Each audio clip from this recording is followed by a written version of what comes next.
कोणत्याही कामासाठी, कोणत्याही चांगल्या कामासाठी कशाला काळ आणि वेळ बघायचा. ज्यावेळेस आपलं काम होते त्यावेळेस ते वेळ आपल्यासाठी योग्यच असते असं मी मानते. आज हे निवांत घरी होते. माझी पण सगळे कामं आटपून टाकली होती मी आणि मुलांना मी शाळेत पाठवलं होतं सकाळीच. ते म्हणत होते की चला कुठंतरी फिरायला जाऊ. म्हटलं कशाला, कुठं? गजानन महाराजच्या विहिरीवर जाऊ. तसंही गजानन महाराजचं ठिकाण आमच्या गावापासून 25 किलोमीटर अंतर आहे आणि माझ्या वडिलांच्या गावात फक्त 4 किलोमीटर अंतर आहे. मस्तपैकी आम्ही निघालो आमच्या प्रवासाला आणि छान असं दर्शन झालं सगळ्यांचं. आणि जास्त करून माझ्या मुलांनी खूप एन्जॉय केला. कुठं पण गेले ना पुरेपूर फायदा माझे मुलं घेतातच. आम्ही पण मुलांच्या सोबत आम्ही पण सुद्धा एन्जॉय केला. आता आमचा परिवार छोटा असो मोठा असो, परिवारात जेवढा आनंद देतो तेवढा कुठंच येत नाही.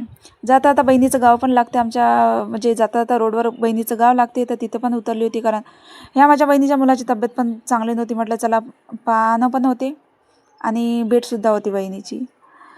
माझी आत्या आणि माझी बहीण एकाच गावामध्ये आहे, तर योगायोगाने माझी आत्या पण तिथं आली होती आणि तिची पण भेटसुद्धा झाली. आणि चॅनलवर नवीन असाल तर सबस्क्राईब करायला विसरू नका.